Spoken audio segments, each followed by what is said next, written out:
others with brain tumours and post-surgery disabilities, and Adrian Morley is a patron of his charity. So we're about ready to go. Delayed kickoff. Phil Bentham, the match referee in the middle, he could have the Devil's own job tonight to keep these two sides apart. Salford Red Devils in red and the Saints in blue. Change strip for them. Here we go. Johnny Lomax gets us underway, and this eagerly awaited match in front of what must be a record crowd is underway. Well, this could be the start of a new era for the Salford side. They know it, they understand it. Even Dr. Kukas made it quite clear that the opposition in the first two opening rounds has not been at the top level, but tonight they will be tested. Eddie, you said, is this the acid test? Yes, it certainly is. Salford with first use of the football here is Tim Smith. He hasn't got Rangi Chase alongside him at the moment. He is out injured, but Theo Farge is there, and he will be a more than able deputy. There is Andrew Dixon, former St Helens man, goes down in the challenge from Walmsley and Amor. The first kick from Tommy Lee at dummy half. Not the best, though. Not indeed, and underneath it is Tommy Makinson for Saints. Good chase, though, by Harrison Hansen and company. Yeah, it had to be as well, but they've got to improve on that. Oh, that's nerves. That is nerves, no doubt about it. It's okay putting yourself in a position, and the winger took his eyes off the football, and that is not what this man wanted. But I tell you something, the Salford Devils and Brian Noble will be pleased with that. They will launch something. I was down in London watching the game where Salford took on London, and I must say, Tim Smith, well, Saints have done one thing to Tim Smith that London didn't, and that was make him play the ball. He controlled everything, did Smith. This is Martin Gleeson, ex-St Helens. He won the 2002 Challenge Cup, Grand Final rather than the 2004 Challenge Cup for the Saints. And the Saints' defence has to be fairly solid against Andrew Dixon. That was Lee, gets the short ball away. Solid tackle round the legs of Tony Pulatua by James Roby. And here is Smith. Smith gets the Salford Red Devils to within a couple of metres of the line. Tommy Lee, and a chance for Tony Pulatua to drive himself towards the St Helens line. This time last year he was on that Saints line, defending for all his worth. Now he's attacking with Lee, and Lee feigning to pass, then does. Farge drifts the kick through. That's very well watched by Jordan Turner. Well, the idea was okay, and the Frenchman, but it was wonderful position, wasn't it, by Jordan Turner. You know, the one thing about this youngster, Theo Farge, he's definitely top quality, but he has to improve his kicking game. Well, Steve-O, you can just see the ferocity of the Salford line speed. Maybe that was partly to blame for Adam Swift's mistake. Here's Luke Walsh, he's got some support with him. He's turned the full back inside out. The ball comes back on the inside. This is Willie Manu, great tackling back by Tommy Lee. Now it's Roby, quick play, the ball wanted by Saints, they got it, and Roby tries to get away from Gleeson. Great run by the hooker, takes him out wide, got the opportunity to try to stretch this Salford defence, kick to the corner. From Lance O'Hara, looking for Adam Swift, and underneath it is young Greg Gold, 24-year-old Greg Johnson, the former Batley player, and he pouched that. But that's a chance that's gone for the Saints. Well, you could also give credit to the Salford side. You know, they'll have the line broken. They did last season, and too often their opponents managed to get over and score a try. Good recovery there. Although they obviously were in trouble, they got back in enough numbers, then they prevented a try. This is Gareth Hawk, trying his debut against Wakefield. He looks set to join Parramatta, but joined the Devolution instead. Boy, the prop forward, Kyle Amor, he's working overtime. It looks to me as though Nathan Brown, the Saints coach, has said, look, I want a good 15 minutes from you. He's certainly not letting the coach down. Now then, what can Lomax do? Chase is good. Yes, it's a solid run, and what a hit on Lomax. Boy, I felt that from Tommy Lee. Whoa. Was that a shoulder charge, though? No, that was a good shot. Yeah, he went with his arm, he just didn't get it wrapped around, so it's different from shoulder charge, no rotation. Bit of a slip from Lomax as well, but again, the difficulty or the risk when you go up at 1,000,000 miles an hour with good line speed is you do leave yourself vulnerable to footwork. Talking of footwork, how's that from Manu? He gets away from a couple, and Francis Melly is back there to bring him down. Great run though, wasn't it, from Manu? But I tell you what, Brian Noble will be furious about the defence. Great ball from Walsh to Amor. Great ball from Amor to Wilkin. Wilkin will go home for the first try, will he? Yes, he will. Momentum took him over. He'll give this. That's the quality of the referee, Phil Bentham. John Wilkin with the try. Happy to be playing back row again this year. Finished last year with 9 consecutive appearances at standoff. And John Wilkin gets the first try of the night for St Helens. Well, it was always coming. They applied the pressure. Remember, it was Luke Walsh that made that wonderful break. Look at the step on there. Just completely left Francis Melly. OK, full credit to Salford. They got back. But they were always stretched. Another run from Manu put him in this position. Look at the dummy run as the short pass there to Amor was outstanding. Wilkin, he's been around. Yep, no double movement, took him over. Steve-O, it's the patience that Walsh shows. He takes it right to the line, right to the teeth of defence.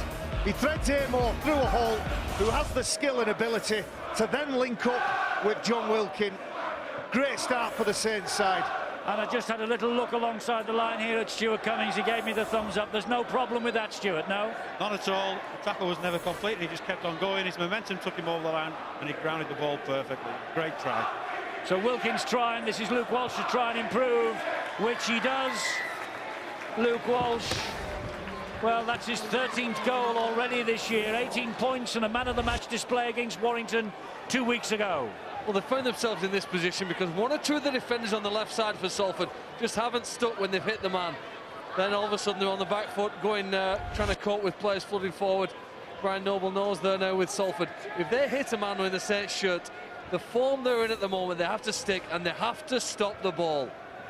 Yeah, Phil, you're right in as many ways, and the writing was on the wall when the sidestep from Luke Walsh. What a start to his career in this country.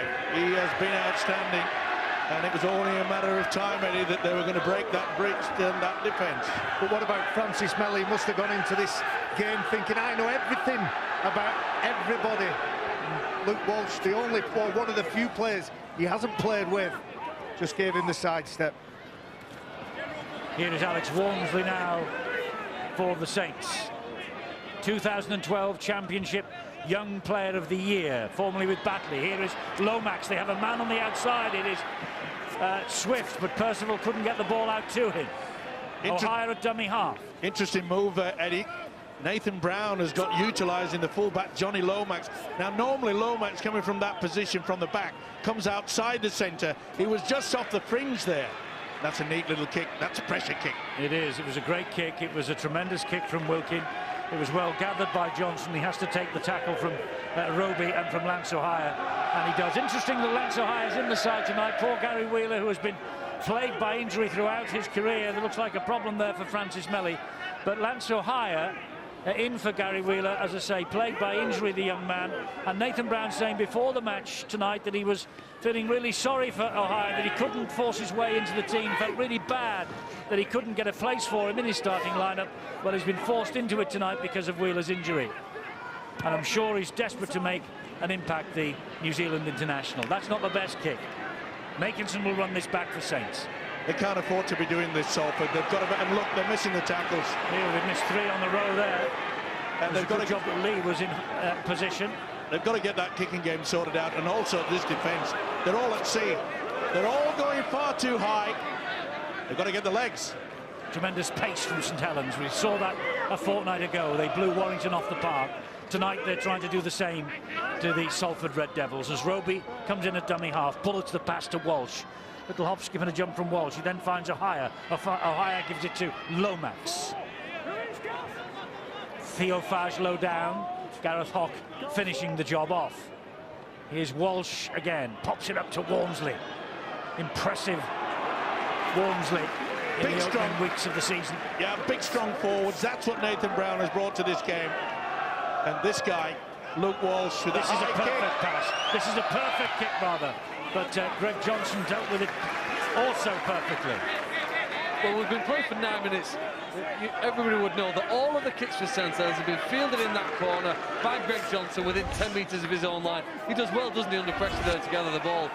but we've seen the pace with which St Helens have played contrasted with that from Salford. It's far slower, whether they have the ball, they're struggling to move in defence, and they almost need a break-up penalty here to just change the momentum of this match, because they are being strangled to death here at present. And Phil, it's the kick returns from Makinson and Swift. It's no coincidence, as you see one take the ball up, you nearly always see the other one take it up to play after. Coming up to 10 minutes, Johnny Lomax there. He is featuring on Game Changers this Saturday morning at 9 o'clock on Sky Sports 1. That's a better kick. The chase is good as well. They've got over 8 players there, and that's better. Someone going down. The message has got out on this occasion. Martin Gleeson, message from Brian Noble. He'll be furious. A game changer on Saturday will be Johnny Lomax. Will he be a game changer here this evening? Terrific show, that Game Changers, for the young viewers on Sky Sports, and Johnny Lomax will be taking full part in that. This is Percival, meanwhile, just over halfway, plays the ball to Jack Hughes, Josh Jones, I beg your pardon, and Wilkin takes the tackle. There is Roby. Here now is O'Hire, and it's Walsh. Good pass, finds Turner. Even better pass to Makinson. He's quick as Makinson. That's a terrific kick. That's a fantastic try. That is a tremendous try for St Helens. The pace that Makinson flew down that right wing, and even at such pace, he still was able to get the kick in, and Walsh kept behind the man, making sure he was onside, and he won the race to the touchdown. It was a 2-horse race between him and a St Helens colleague. Brilliant. It was all about very strong forwards, pull the defence over on the opposite side of the field. Makinson, 2 of them there. They could have selected either way. Lanta higher. On this occasion it was Walsh. They are just ripping the Salford side apart. And it's the time that Walsh gives Turner that allows him to take it to the line.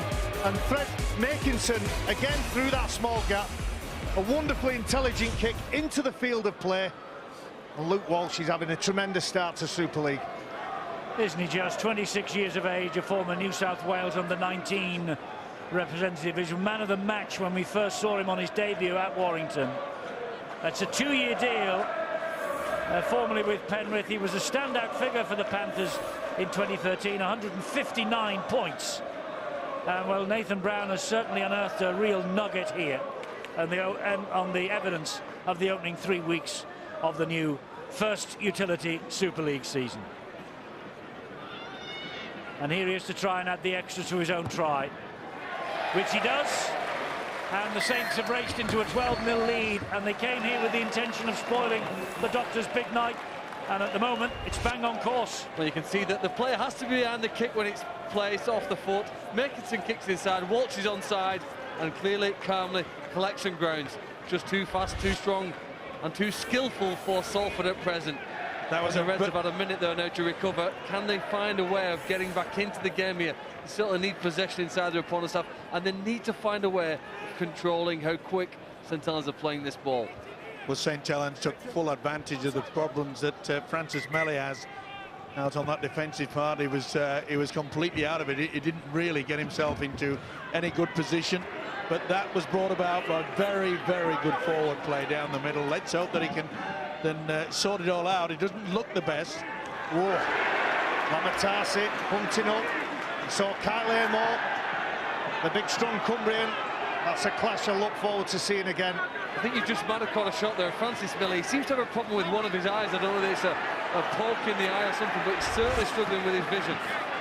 Taji's not struggling with his vision, and that actually was a brilliant slip pass by Amor as well. Here goes Roby now, and finds Amor. And Amor loses the ball. It was one-on-one, it was stripped, it's play on. It's back to 0 in the tackle count as far as the referee's concerned. Yeah, one-on-one strip. Yeah, good work from Phil Bentham there, but they're just cutting this Salford side apart. They're cutting them at will, and the big forwards, okay, they're getting a few big shots on, but look what the Saints forwards are doing. They're getting over the advantage line. Walmsley and Amor, they're having outstanding games. Here is Wilkin. They're very quick on their feet, the Saints. They're looking incredibly fit at the opening to this season. They really are, and Walsh is at the heart of everything. Takes a big hit there, though, from Tony Pulatua. Roby's able to pin some yards easy. That's Amor. The tackling low down by Tazi. Hansen finishes him off. This is the last one coming up for the Saints. Back from Roby to Ohio. Ohio to the in-goal area. Oh, and it just goes off the fingertips of Adam Swift. It's all about the pressure, and Saints are certainly doing that. They've got it all sorted out. Good solid work in the forwards, the quality on the three-quarter line, and the kicking game is superb. You can't say that about the Salford side. They're all at 6s and 7s, both in attack and defence. They're just having a little look here, the off-field referees, just to see if the referees got this right. Not so sure. Were the two chasers offside, Stuart? Well, there might have been, but all they're concerned about there was the actual restart. The referee on the field has nominated the 20-metre restart. The video referees can't prove him wrong, so we go with the 20-metre restart. Johnson struggling to his feet, gets to his feet, and this is Dixon again for the Red Devils. They need a little bit of possession now. They've got to just slow things down, try to get back into this game, not get too panicky, not too fancy. It's all about field position. They've applied no pressure to St. Helens as yet. They might do here with Smith, who just delayed the pass and didn't give the pass, and then had to take the tackle from Lance Ohio. And he's furious, Eddie.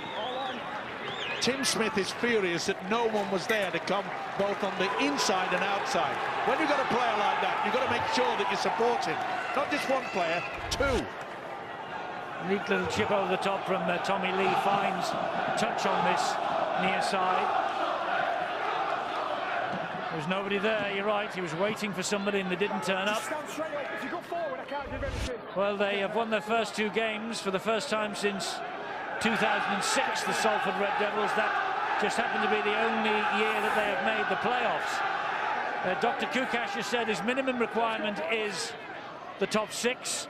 In 2014 would prefer the top 8. Two big matches tomorrow on Sky, one live, one on delay from the south of France. Sky Sports 1. And there is the doctor. He doesn't look too impressed.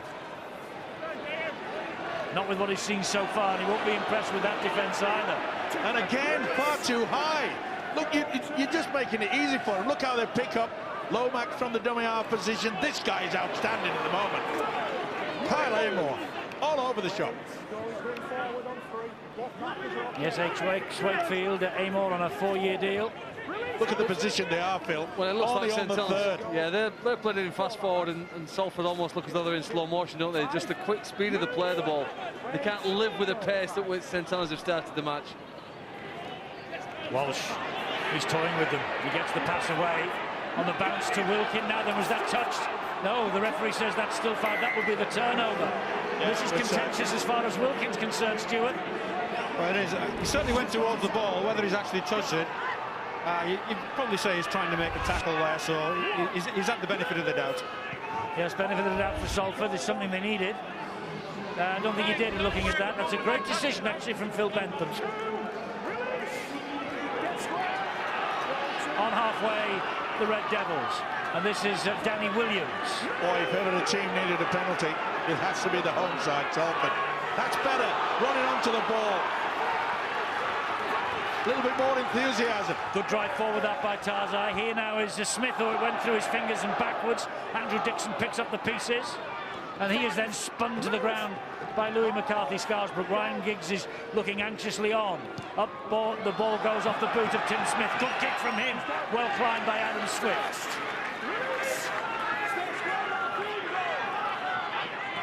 Boy, Swift takes the ball the most unusual way. It's very much a la Australian rules, isn't it? He doesn't bring it down to his chest. It's fingertip control. Big hit from Hawk. Yes, Louis McCarthy Scarsbrook felt that. Morley's out there as well to provide the impact, number 8 in red. Adrian Morley living the dream this year with his hometown club, hoping to propel them to the glory days. He played in the very first Super League fixture, 1996, Leeds against the Warrington Wolves. Playing for the Leeds Rhinos in those days, of course. The only man to still be playing in Super League this year who began in 1996. You played with him, Barry. I did, and I knew the very first time I saw him and the very first time I trained with him, he was a bloke that took his career seriously and he took his game seriously. He hasn't changed too much. He's not as reckless as he used to be, but he's a wonderful athlete and he's a wonderful example, along with Jamie Peacock, that if you look after yourself and you do the right things, age is just a number. He's 36 years of age now and playing as well as ever. This is a good run from Mulaney, the fullback. He's escaped the clutches of a couple. He's still going. This tackle is not made. It is now by Lance O'Hara. You know, it's taken Salford about 15 minutes to get into this game, but the last side of the defence was the best of the game, and all of a sudden they're now starting to look a little competitive. This is a high kick from Tim Smith.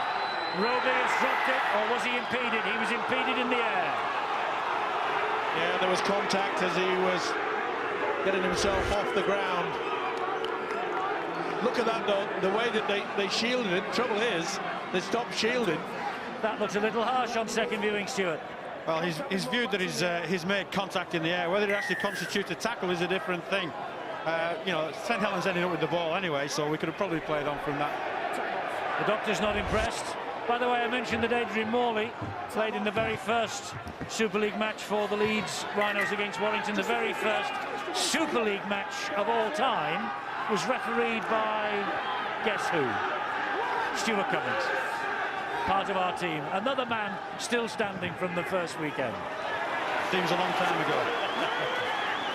It does seem a long time ago. Steve-O was a mere boy then. This is has he ever been a boy? This is Amor. Yeah, I can remember the day when he went for the little square box, didn't it? We'll go to the screen, the very first person. Now then, Jordan Turner. Now he's debating the decisions that are on the screen and trying to guide us and our viewers to convince us that the referees, the video referees, have made the right decision. And the new video referee system, of course, is well and truly in operation. There they are, Ian Smith, Steve Ganson, poised and ready to go. That looked like a forward pass. Yeah, the touch said he's got it. Well, that's a victory for Salford's defence. They really hustled and hurried and forced Luke Walsh, not just on that tackle, but all the way through that set of six. Let's see what they can do. Gleason's got support from Johnson. Much better. They've upped the tempo. Also, they've been giving themselves, and they've got the penalty that they've been needing for quite some time. The doctor leading the applause. He lives it, doesn't he, Eddie? Well, he's a massive fan. He told us that in the pre-match build-up, didn't he? He loves the game, thinks it's a fantastic sport. He wants to be successful, and he's put his money well and truly where his mouth is. Well, it brings a smile to his face, but they need to get a score here. Very little opportunity in the red zone of the St Helens defence area. It's Tommy Lee who's waiting at dummy half. Looks for the runner. It is Smith, who then finds Fage, who finds Mulaney. And then he tries to brush away from Walsh, and Walsh sticks to him. Great defence, though, by St Helens. No one came out of the line. No one getting confused. Look, straight. They're talking to each other. Oh, that is discipline of the defence. Nathan Brown will be very pleased with that. Smith pulled down by Ohio. Here is Hansen. He's gone without it. Hansen. This is the free play. Not the best finish. It all looked pretty for Salford, but it didn't look that threatening, did it, if you were a St Helens defender? And there's players running in predictive positions. You almost knew where they were going to be. Other teams do it, but they didn't do it with much conviction. And you know, you wouldn't be surprised, really, would you, that St Helens have such a lead at the moment. It's taken Salford 20 minutes to make a break. They have finally made one, and the defence was appalling in that first 15 minutes. They will rapidly have to improve that to be competitive in this match. So here comes Wilkin, and he gets it wide to Percival. And there's danger here for the Devils. Oh, and Percival's pass drifted forward as he went down. Yeah, rush of blood by the youngster Percival. It was never on. And when you've just had a good stint in defence and just had the knock-on from their opposition, this is when you don't risk a pass. You don't have to. You're leading by 12 points. And he knows it too, does Nathan Brown. That should have been settle time, kick into the corner. He'll learn from it, this kid. Well, they're aiming for a 5th consecutive win in Super League away from home. They did well on the travels, the Saints, in 2013. It was the home form that was a little bit worrying. They have lost 10 of 27 home games at Langtry Park. That's got to change, really, and that's got to change as well. My word. Shannon McPherson. And sometimes, you know, Eddie, having been on the end of that, and you've got a bad cut like that, and you've got the physio and the doctor and everybody looking at it and weighing it up, and the last person who needs to know how bad it is the player himself. I hope he's not looking at the big screen then, because he'll soon find out. Oh, it's a stitch job, that's for sure. I mean, it's a gaping hole. Or was it a clash of heads? Adrian Morley. Or was it Adrian Morley? Yeah. I think it was Adrian Morley's head, by the way. Has the call gone out for them for the doctor? It's not that doctor. He can't be stitching up as well as everything else he does for the club. Oof. Johnson thought about releasing the pass there. Thought better of it. Played the ball then to Lee. Here is Morley. Well, the one thing that Adrian will do will settle things down a bit. He's got the experience to understand slowly but surely. Now Hawk looking to see if he could offload. Good work there by Lafranchi. Farge gets the ball away to Smith. And he goes behind everybody. Johnson is the first to react. Good tackle by Percival. Smith again. And here is Mullaney. Infield to Dixon. Last tackle coming up here for the Salford City Reds. Lomax has dropped back, expecting a deep kick from Smith, and there it is, straight to him. Yeah, that's a problem. They've been doing that too much. That really should have been into the corner. Okay, the chase is good, but the way that St. Helens have been able to play the ball quickly, get over the opposition half. Is that sequence again, Makinson then Swift, starting the momentum. It looks like McPherson is fully bandaged and is back out there. Maybe they will attend to that in 16 minutes time or so at the half-time interval. Solid run from Louis McCarthy-Scarisbrooke. This is his 58th consecutive appearance, a run that stretches back to March 2012. Wilkin inside the 40. He's gone for a 40-20 here. And the ball has skipped right instead of skipping left. It's good chase, though. Tremendous chase. Percival first there. Good team coordination, good natter into each other as well. Kicks coming in. Wilkin was saying, get prepared. The outside backs trundle down on this left-hand side. I must say, they know that attacking this Salford right hand in defence, and that's where Tim Smith has positioned himself in defence. Not only puts him under a lot of work, but if they get to him, they can give him a few bruises. Legs up in the air, but Gleeson safely downed by Roby. Here goes this McPherson again, former South Sydney forward McPherson, with the head heavily bandaged. Now Theo Farge with the outside of the boot and straight down the middle. The only man reacting to that is Tommy Makinson. It's a good chase, though, by the Salford Red Devils. I hate repeating myself, Eddie, but I'm frustrated.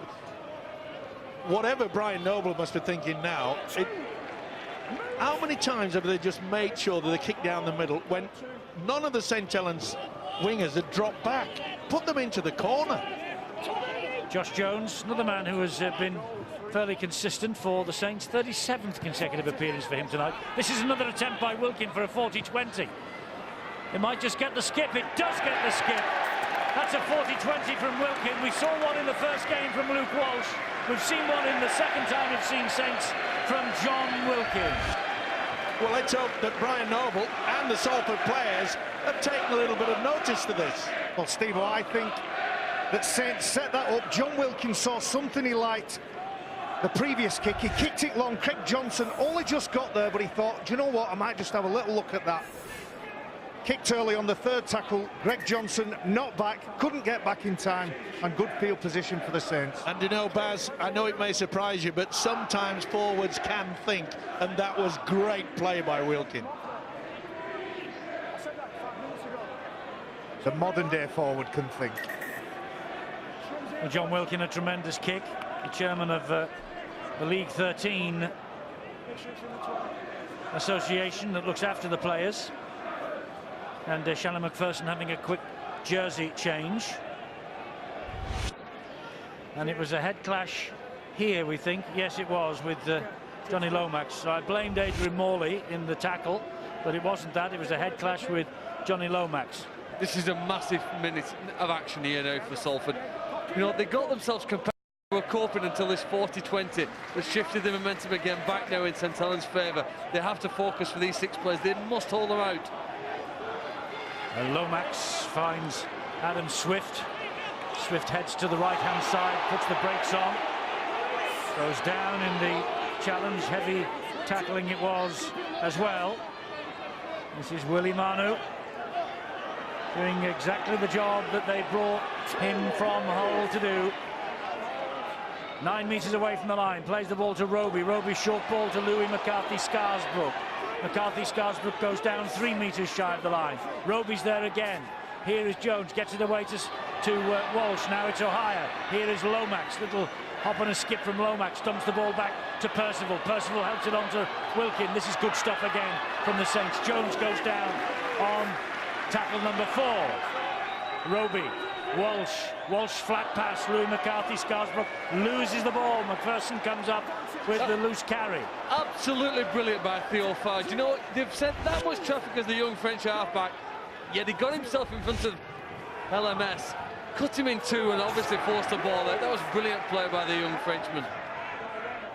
So Salford, they breathe a sigh of relief after that 40-20 from Wilkin that produced nothing. Yeah, well, they'll be pleased, Eddie, with the fact that their defensive line, for once, was working as a unit.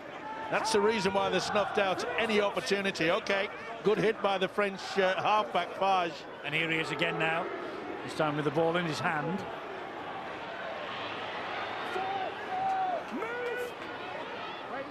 No way for Mullaney to get through there. Here is Smith now. Does he go for a 40-20? No, he goes the central route once again. And it's easily collected on the fly by Tommy Makinson. He's so quick, is Makinson.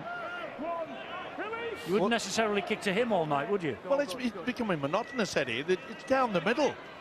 They've already seen John Wilkin get 140-20. Johnny Lomax was on the corner coming down here. They didn't have any other option. Yeah, but it was on the other side that there was no one there. He's got to be able to kick it about 80 metres, though, to bypass Tommy Makinson over there. Well, it was easy for Wilkin. Why can't they do it? Here is Roby. He's back to his best, isn't he, as well? Tremendous administration from the dummy half position. Good kick from O'Hire too. Yeah, it's a pressure, isn't it? Means Mullaney has to work this ball away from his own corner.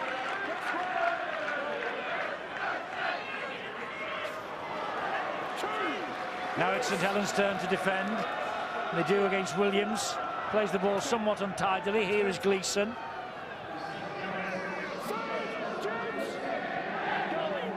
And Lee will have a little scamper from dummy half. Gets them to the 40-metre mark. Pulled down by Jordan Turner. There's Melly. McPherson again. Salford over halfway, but this is the final tackle for them coming up. Again, untidy at the play the ball. And the kick from Theo Farge this time finds the gap between Lomax and Swift, but only just. Swift will pick it up. Do you know, Steve-O, it's sometimes we criticise the kickers and we're saying they're not putting it in the right place. Play 3, 4 and eventually 5 are all as important as one another, and the midfield stuff that Salford are coming up with just isn't troubling Saints at all, so they can control what they need to control. Consequently, the kick's poor. Percival to his feet, plays the ball here to Roby. Now it's with Lomax. Once again, we see considerable ease at St Helens over that vital advantage line, and he's having the time of his life, isn't it, James Roby? Nearly through, but there's broken field play here for O'Hire to exploit. This is Percival, and Percival was nearly through. In fact, Percival did get through before he was cleaned out. Tackled off the ball, Stuart. It looked like it, didn't it? Well, he was certainly well ahead of the ball, so it didn't actually affect the play, but I think Phil Bethel would already call the tackle complete. It's on suspicion, eh? Well, it certainly looked like Tim Smith had held somebody back. You could see that Percival, the ball cannon arm had not hit the deck. He was looking to offload. You know what? you've got to give a lot of credit for us. We just see them holding out a try. Theo Fage again, one of the few players to put his hands up and take his side forward. Gareth Hock tries to skipper through a few defenders, but all of a sudden here now, you can see that tackle success rate, 98% to 92. It's not a surprise really that St Helens have control of this game. See, Soliola is on the field with a little more than 8 minutes to go to the half-time siren. Here's Mulaney, looks for the inside ball to Gareth Hock. He's got support outside him. That's good work though by Makinson. He cut off the ball that could have gone to Williams. It actually finds Williams. That's better from Salford. Best move of the match from the home side, and got an opportunity. And Mulaney is grounded by Lomax on the last. That's the turnover. And I'm not sure that was the best play either. They'd split the line. Wonderful break from Gareth Hock. He's got all the field and he's got an inside supporter, and I just can't quite see who it is.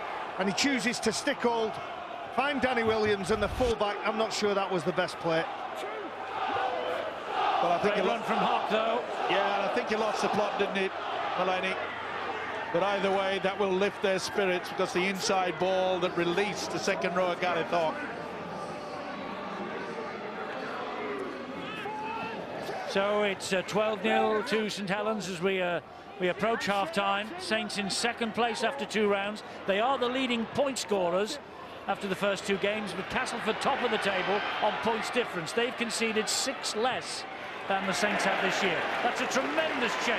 Brilliant work from Jordan Turner. An early kick, kicked on tackle for, and chased as hard as he could, and the most important part, he made the tackle. So the Blues leading the Reds at the moment here. It's a solid enough looking run though from Matty Ashurst. Now Tommy Lee, working hard from marker is Tommy Lee. They've got to try to play this ball a little bit quicker. They've been held down slightly and they're getting away with it. Harrison Hansen finds Fage. Fage then to Adrian Morley. See how they're smothering. There's no way that Morley can get a quick play of the ball. I think that's just good technique, Steve. I don't think there's any foul play in there. No, I agree with it. On Saints' part. It's a better kick, it found the ground, but the chase this time a little laboured, and Makinson using his strength, using his speed. He just couldn't get away though from Francis Melly. Good job that Melly was there, because he was looking for the gear, wasn't he? Just caught in first and second. If it had got into 4th gear, it'd been away. Or he was like the boogeyman, Francis Melly, just chasing hard. Unusually, Saints letting the ball bounce, and I'm not sure whether that took Salford by surprise. Theo Fage bumping off. Gareth Hock, he's a better defender than what he showed on that occasion, but Saints on the ball. With Walsh, and finds its way untidily to Jones. Over the top it goes from Jones to Makinson. Makinson comes back inside Jordan Turner, goes down under the challenge from Fage. Oh, that's silly from McPherson. Well, they lost the plot completely. There's no doubt about that. I mean, you could see the ball. I mean, it was about 2 seconds. Well, that's not what you want just before half-time. I know he's got a blow to the head. And it wasn't the most correct play, the ball technique either, was it, Stuart, to be fair? No, I don't think he got that far.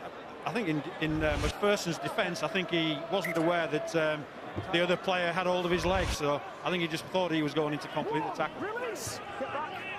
Big chance then for Saints to increase their lead up to half-time. Soliola was hunting something on the left-hand side. Instead, the tackle was taken by James Roby. Here is Luke Walsh. Showed it to McCarthy Scarsburg. O'Hire, then to Wilkin. Wilkin was nearly through. Good 3 meters short of the line. Great tackle, Ashurst had to be as well. What's Walsh got? He skips away from Hock. The pass comes then to Jones. He gets away from one. Jordan Turner manages to keep the movement going back to Jones. That could easily have been behind the man Soliola. That was certainly a forward pass anyway. Spirited defence, you have to say that, don't you? Salford haven't had many chances to score, but showing here now that they're giving everything they can here to stay in this contest. If they keep it at 12-0 and they get to half-time, they've got a chance. There's a forward pass to Soliola, perhaps even offside, Stuart. Well, there's the chance of that, isn't there? If he's stood in front of him and the ball comes forward to him, he's in an offside position. It's Salford head and feet at the scrum, so at least they're going to get the ball. Yes, they are. And what have we got left on the clock? 4.5 minutes to the half-time whistle. Well, it looked as though Saints were just going to blow them apart, the way that their defence was just crumbling, but They've certainly tightened that up. They had to as well. There was a danger in this match that Salford could easily have been blown away. They were 12-0 down in as many minutes, but they have steadied the ship. They haven't really threatened the St Helens line too much yet, but they have managed to stem the tide. And Eddie, we were talking about the emotion going round the ground and how everybody's getting behind these Red Devils.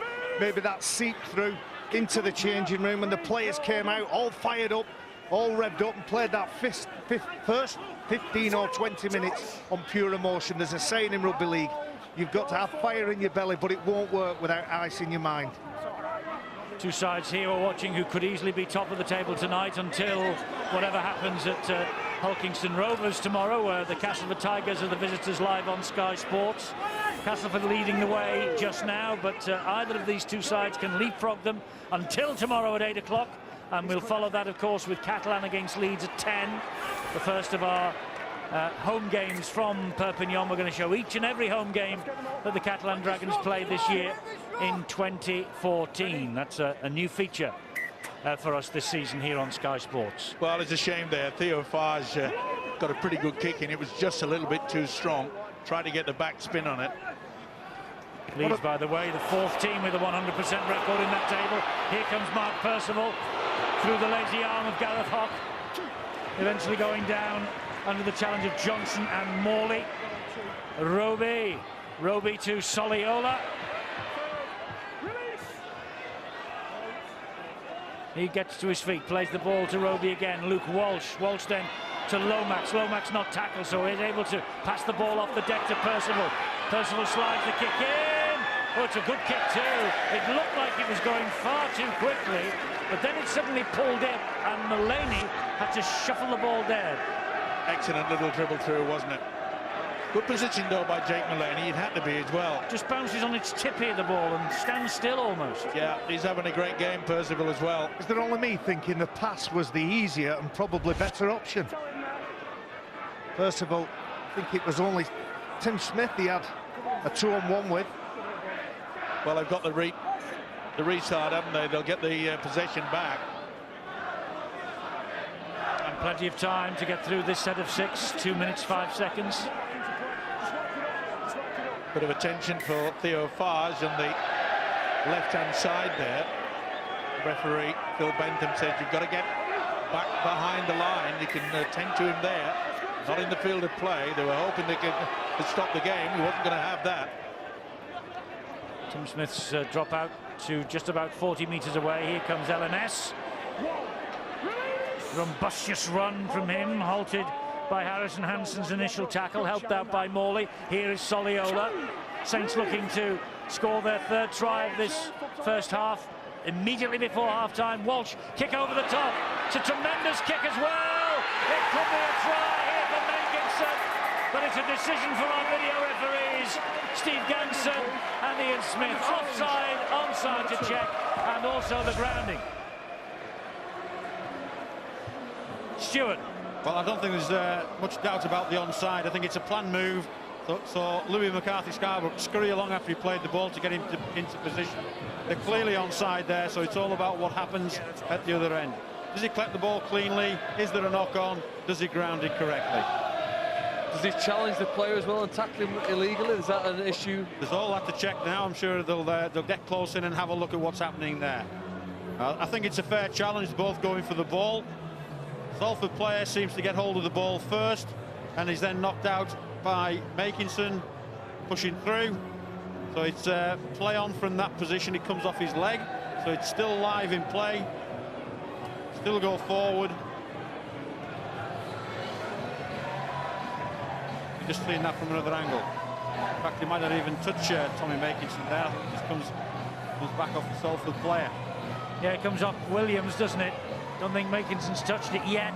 It's all about the grounding now. Yeah, so it's play on from that position, and it's what happens after this now. Does he pick the ball up cleanly? Is he still in possession when he puts the ball down? I think Williams, his hand is in there. Makinson's got hold of the ball. That's a try. And he's still got hold of the ball, and it's in his hand as the ball hits the ground. And that looks like a try. Yeah, it's going to be TRY. So Saints, we think, have got their third try of the half. They're just checking another angle again, but it looks fairly conclusive as far as we're concerned. Tommy Makinson, he's got tries in each of his last the two victories. His left hand is still on the ball there as it's grounded, and it's grounded with pressure. I think that's a try. His right arm's not on the ball, but his left arm is. Well, that's Mother singing in the background. That's the St Helens crowd, by the way.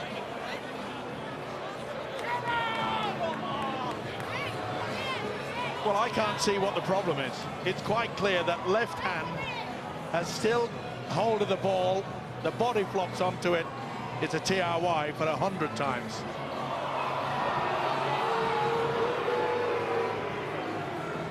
You can see quite clear the left hand. Fingers spread over the ball. Well, they plainly can't. They're having a different view of it than us up here. They're still deliberating. That's the shot for me that proves the try. The hand's still on the ball as it goes down. Well, let's see.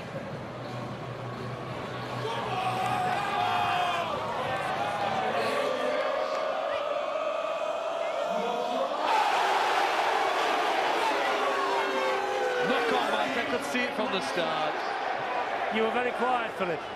Well, our fingers crossed. You know, I've gone for Salford this season, and I suppose a part of me here at 12-0 wanted them to keep in here. Maybe the challenge as well, a little bit unlucky. I mean, I do think St Helens looked great today, but we'll find out maybe at half-time. Was it given as a knock-on? How can it be a knock-on when it doesn't move away from his hands? You can see quite clearly. I can't decision's believe over, it. Mike. Get on with it now. Here we go. Salford in The possession. decision's over. Stuart, you were convinced for all money it was a try, though. Well, I thought that shot showed that the hand was on top of the ball as it went down, and it was forced with the chest as well. Well, a great escape for the Salford Red Devils, perhaps. And if Hock gets this ball away to Theo Fage, which he does. Well, Salford need a few more surging runs like the last two from Gareth Hock. Fage has been in the wars, but he hasn't waved the white flag, and I don't think anybody from the Red Devils is about to do that. Well, not now, they're not. That was a real lifeline, it appears. Well, I've got to go for the big bomb. It's the first opportunity they'll have. Well, they're running it. Well, I don't know why. He's got to play the ball quickly, and Gareth Hock is struggling not to. Well, he goes down.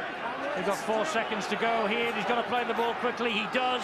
Now it'll go up into the air. Surely from Theo Fage. No. From Smith, maybe. No. Gleeson then. They're running it. Will he kick? Yes, he does down the line, inviting the run from Johnson. Lomax says that'll do. He goes to ground. He'll take the tackle. And that is half-time. So Luke Walsh, he scored a try. He's kicked 2 goals. Wilkin got the other. They were 2 tries to 0 up. Inside 12 minutes, 12 points to the good. Saints looking really, really solid. We've had a slightly controversial video referee decision to turn a try down. But at half-time, the Saints are heading to the top of the table. They lead by 12 points to 0.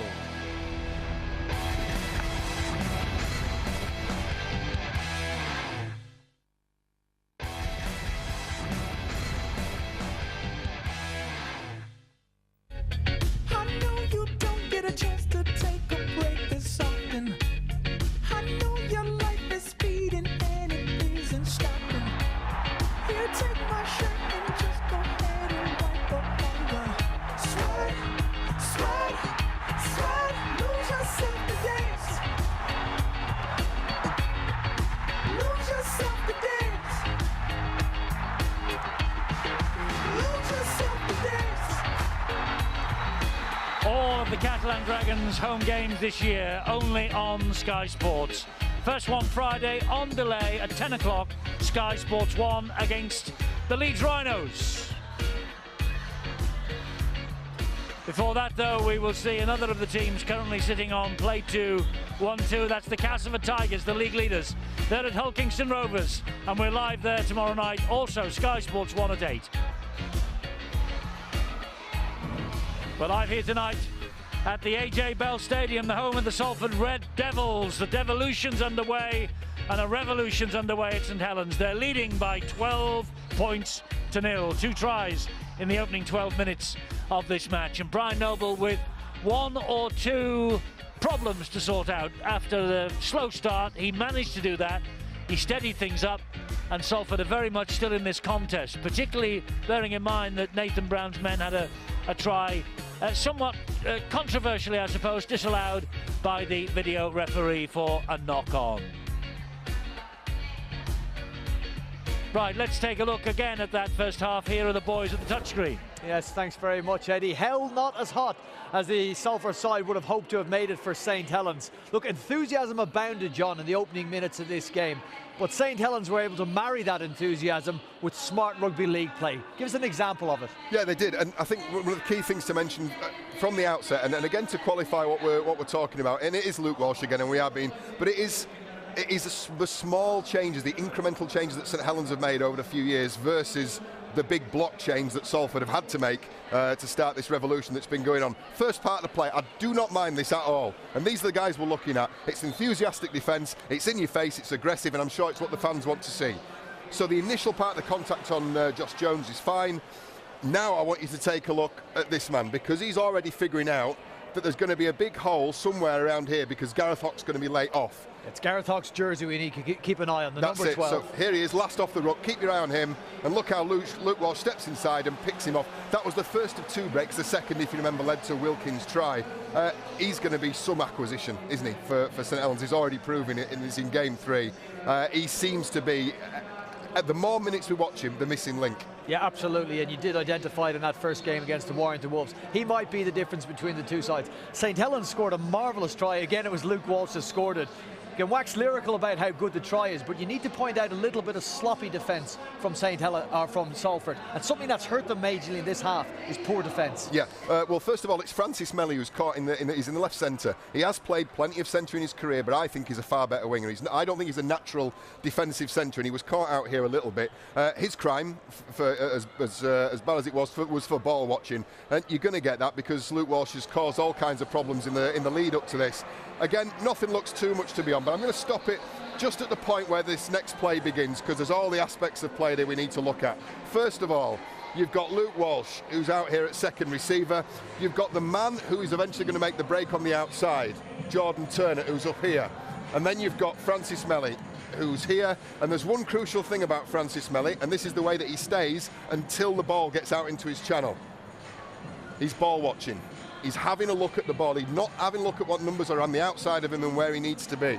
And that's important because if you keep your eye on Jordan Turner as this play unfolds, he makes a movement. This is a pre-planned play. Just here, cuts to the outside before the ball comes, and then has the presence of mind to find his winger. The rest they take care of very easily. So two things. I mean, a positive for St Helens. That's a well-worked play that came off for them. Also, Francis Melly's got to be a bit careful. Maybe a bit more support from his winger, getting in there a little bit quicker. What I would say, Salford, they've been terrible with their kicking. Their kicking game has been horrendous in that first half, and they've been losing the ruck as a consequence because of those kick returns. Yep, Barry McDonald identified that. 20 missed tackles for Salford, 3 for St Helens. That has to be fixed up if they have a chance, Eddie, in this second half.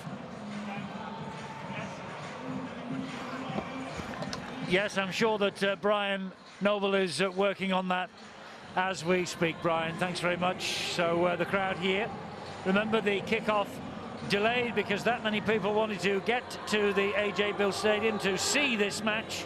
Delayed for a quarter of an hour, that's why we're a little late. But it's a rip-roaring contest in the first half, isn't it? Saints streaking into a 12-point advantage.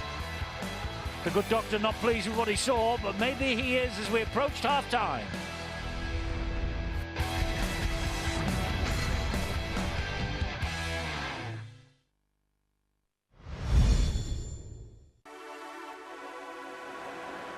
Join us for a football weekend.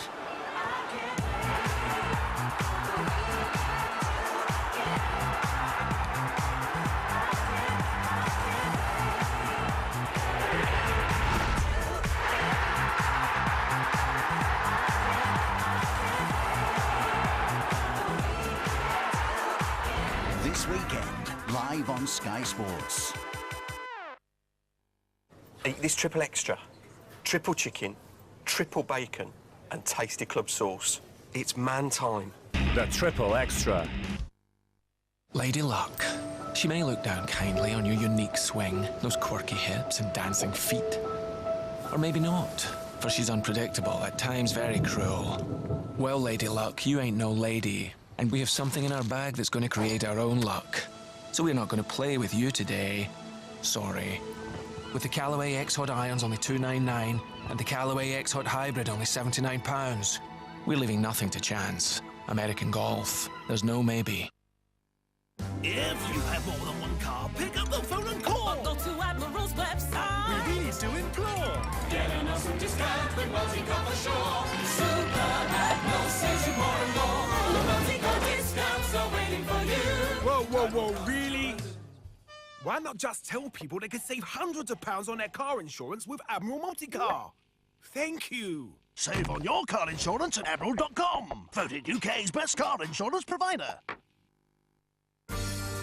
Fill your boots this February with Weetabix for just £2, any two Coleman's pour-over sauces for only £1, Galaxy bars for £1 each, as well as all these at just £1 each. Spar, there for you.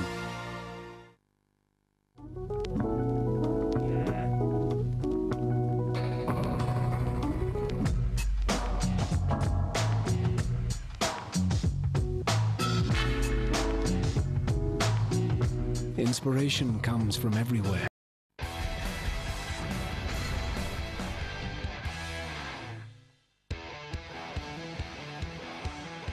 Super League for Thursday night, and we have got full time coming up for you on Monday. Super League full time. Every try scored in this round of the First Utility Super League. 7 o'clock, Sky Sports 3. Good show, that. Salford Red Devils 0, St Helens 12. Wilkin and Walsh. Walsh has kicked a couple of goals, both of them conversions. 12-0 to St Helens. And you may remember 2006. Well, Saints are seeking their best start to a season since then. 2006, they won 12 in a row. They collected the Grand Slam, the League Leaders' Shield, the Challenge Cup, and the Super League title at Old Trafford, beating Hull by 26 points to 4. And it's Luke Walsh, the man, the missing piece in the jigsaw that could take them back to Old Trafford in 2014. For Salford, 1997, their first year in Super League was their best ever start. Andy Gregory's side won 5 in a row that year.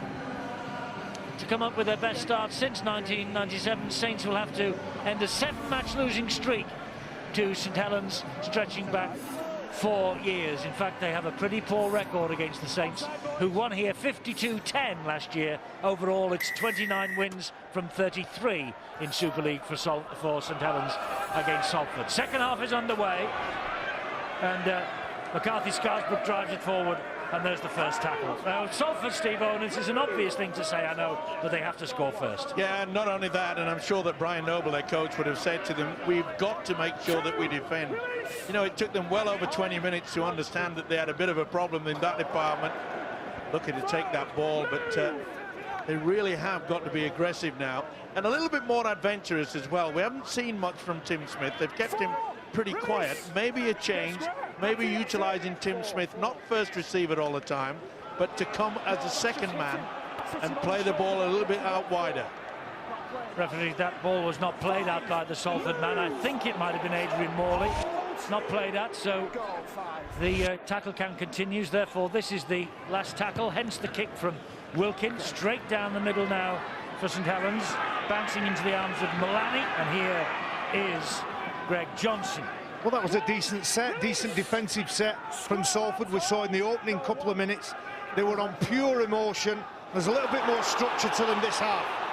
There is. It's early days, admittedly, in the second half, but there is something on the boil, you fancy. Well, that was a good run by Williams. Great offload from McPherson, finds Tim Smith. And Ashurst has to go down on the tackle number 3. Here comes Morley, driving it forward, trademark of Adrian Morley. And he's got them into a good position as well. It was no coincidence that when Morley came off the bench, they looked a little bit more steady. He's a great leader, And I think Adrian Morley would have been looking at the opening front rowers, Amor and Walmsley, who had loads of joy in that middle section. And I think he's brought it upon himself, and the rest of the Red Devils will have to follow his lead. We need to be hard, run strong. I must say the kicking game from Salford is leaving a little bit to be desired, isn't it? Well, it's getting repetitive, isn't it? And it does surprise me, the quality of the coach, Brian Noble. I do know that they have struggled in that department. Theo Farge is not the best. Tim Smith, yes, but they're putting him under so much pressure. Here's Walsh, gets the short ball away. LaFranchi, I don't think will have appreciated that. One of the biggest differences to me watching this is the accuracy of the passing from the two teams. I think that when St Helens pass the ball, it goes to where they want the man. Fantastically so, accurately so, quickly. And I don't find that the case with Salford at the moment. The skill level seems far higher, whether that be with passing or kicking. Walsh's kick hits the ground, but doesn't make the 40-20 a possibility. Mullaney picks it up, gives it then to Williams. Good chase by Sia Soliola. Yeah, great tackle right round the ankles.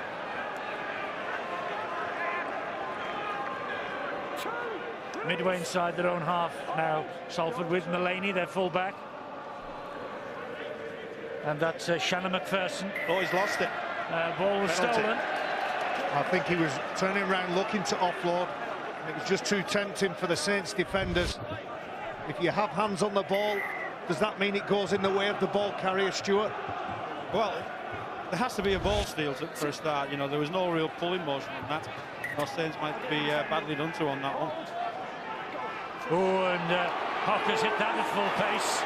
He screamed for that, and he got the ball away as well. He came all the way from Eccles to run onto that, Eddie. And he caught the elbow into Jordan Turner. He would have felt that. He's a little bit dazed. Oh, he's getting himself involved. Steady, steady. Yes, he's all knees, elbows and arms, isn't he, Gareth Hock? Now then, this is a chance for Salford with Tommy Lee. And he go in between Soliola and Frankie, and he got the ball away. Did he know he hangs on to it? Will pick himself up, will play it to Hock, and Hock will have a doubt himself. He'll take the tackle, play the ball again here now. And it comes back to Theo Farge. Here is Tim Smith. They're lined up down that right-hand side. Mullaney gets away from Lance O'Hire, gets away from another. Can he get the ball away? No, he can't. Yes, he can, but I think the referee called held. He called that the tackle had been completed. So back we go to the play the ball. Tim Smith. Farge tries to get the kick away, and it came off the chest of Louis McCarthy-Scarsbrook. And the prop forward, the loose forward, the substitute tonight, he dropped on it gratefully. Boy, St Helens were very fortunate there. Okay, before the kick, remember they were working out on the outside there, and it was Adam Swift that came right out of the line. Hoff went there. There's the strong elbow straight into the chest. Boy, Jordan Turner felt that. Well, he took a bad knock in the Hull FC game last week. Gareth Ellis run into him with similar intensity. He had to leave the pitch and pass a cog test to play tonight, Jordan Turner, but he's a tough player and didn't want to miss this. But I'm picking up in the opening 5 or so minutes that the forwards of the Salford side have really set themselves that target. We need to set the same platform that the Saints forwards did in that first half. This is Greg Johnson, who's coming off the wing looking for work at dummy half. And I think he's done well, Eddie. I think he's really done well. I mean, it's interesting where you find talent for rugby league. He started out playing football, and then ended up playing rugby union before he eventually began to play rugby league. I think sometimes we look too close to stay within sport, but he's been impressive for me. Loads of enthusiasm, fast and dangerous feet, and I'm sure we're going to see some exciting tries from him this season. Yes, having a second attempt at Super League. He played in the Super League with Wakefield in 2011. This is Gleeson, who's been around, it seems, for years, 33 years of age. Former Great Britain and England international. He plays the ball. This is the last. And so the kick from Tim Smith is high, but too long again, and easy for Makinson. Makinson finds Lomax. He eluded the challenge of Ashurst. Bounces off Gleeson. Lomax keeps this run going. And look how Lomax wants to get on with the job. That's another thing that Salford have to up the tempo, play the ball a lot quicker. Big run there. Walmsley yet again. He'll stand and play to Roby. Roby will go down the left-hand channel. Here is Adam Swift. Game changers, Johnny Lomax, 9 o'clock on Saturday morning. Tremendous programme for the younger viewers. And I'm sure you'll enjoy Johnny Lomax's appearance on that. 9 o'clock, Sky Sports 1. Wilkin with a dink over the top. Watched all the way by Johnson. Will try and return this with a little bit of interest for the Red Devils. Tim Smith claps the hands and tries to instill a bit of enthusiasm into his teammates. A lot of the Salford players were struggling. Oh, that'll be a penalty, surely. No. Well, he's not getting any advantage, so the referee's just played on. There's no advantage gained, even though he did just run behind his... Good, Stuart. Let's keep this game going. Keep the arm wrestle going. So had he passed the ball, Stuart, or had he got through the line, that would have been a penalty. Had he gained an advantage from that obstruction, he would have been penalised. So McPherson goes down again. Lee. On his inside is Hock again. Hock gets it away to Melly, who had to stop and collect that. And henceforth, Jordan Turner came in with the tackle. Here is Lee again on halfway, gets spooked to ball. That's a much better kick, but where's the chase now? Well, that's the best kick they've done all night, Salford. The chase is a little laboured. And the kick from the number 9 position is probably one of the best ones, because everybody's onside, and if you're all on the same page and you get running as soon as that kick is put in. Salford looked to me like a team that need a game changer, Eddie, and that probably would be Rangi Chase. Sadly for the Salford fans, he won't be out there tonight, obviously injured with the ankle from round 1. But if you imagine him now out there with the ability he has to change the match and create something which seems impossible, I think all of a sudden they could be even more competitive. Without him, one or two of the other players here now to stand up and find a break. Gareth Hock's possibly the man who could provide something to fire the Salford side and give them something to shout about. More with a quick play, the ball to Roby. Roby with a quick scampering run from dummy half. He'll be furious, Roby, because he wanted turnover. He was looking for an offload there. He took the gamble, went for the power play. Not impressed, Mr. Roby. So here comes Salford. Can they get across the St Helens line for the first time tonight? Still trailing 12-0. We're coming up to the 10th minute of the second half. Well, you can see now that Salford are gaining over the advantage now. They've got to make good field position so they can apply the pressure with a kick. Smith, flat pass. Watched all the way by the St Helens defence. Here's Smith again, and Morley. Well, Morley almost had to beat Tim Smith first up then, because he ran in front of Adrian when the pass had been given. Kick to the corner's got to be on, surely. They've gone for the power play. They have, with Hock. Dumps the ball down to Williams, he dumps it down to Melly. It finds its way entirely to Tim Smith, who runs away from Roby, gets the kick in, bouncing everywhere, picked up by Soliola. Here come the Saints in response. Soliola, he's got men out wide. One of them is Percival, he's quick. Swift is even swifter, and that's good defend. No, it isn't. Oh, brilliant. Brilliant to Percival, what a try. What a try down the left-hand side for Percival. From one end of the field to the other, the Saints. It looked like the opportunity had gone. They managed to keep the arms clear. Swift and Percival, great combination down the left. And Percival over for the try. And that will break the Salford City Reds of old, the Salford Red Devils of today. It could break their hearts. Total confusion when they wanted to get the kick away. They were in desperate. They really were desperate. What am I going to do? Can I get it? Hock went close. They knew that they had to get some form of a kick away. They did well to offload. Had the touch there, and it was all over the joint. And then they finally got the kick. It could have gone anywhere. And Soliola set sail. What about the dummy? Sent the ball away, back on the inside. The youngster said, I'm going to give it to Swift eventually. Oh, this is outstanding. The pen was enough. What a game this kid's had. And Steve, what about the quality from Soliola? He's been on the bench for the 3 games in Super League so far. He picks that ball, plucks it up, backs himself, and he has a 30-metre run to decide what he's going to do with that ball. He dummies a drop-off, and he throws a spin pass right into the path of Percival, who feeds his winger, stays in contention to get the ball back. An absolutely wonderful try from St Helens. And Soliola, I think, has taken his seat on the bench. He's been withdrawn, and this is a tester for Luke Walsh. 100% with the boot. I don't think we've seen him miss on Sky Sports yet. This is the biggest test he's faced in front of our cameras, and he hasn't missed that one. That's absolutely amazing. That's 15 out of 16 kicks since he started playing in Super League. Now, when you bear in mind that one of the problems St Helens had last year was goal kicking, that might make a difference. You know, you might watch this try and say, wow, it's a little bit lucky. If it had bounced for Salford, they'd have scored. You don't have to, you need more than luck to score length of the field try like that on a turnover of possession.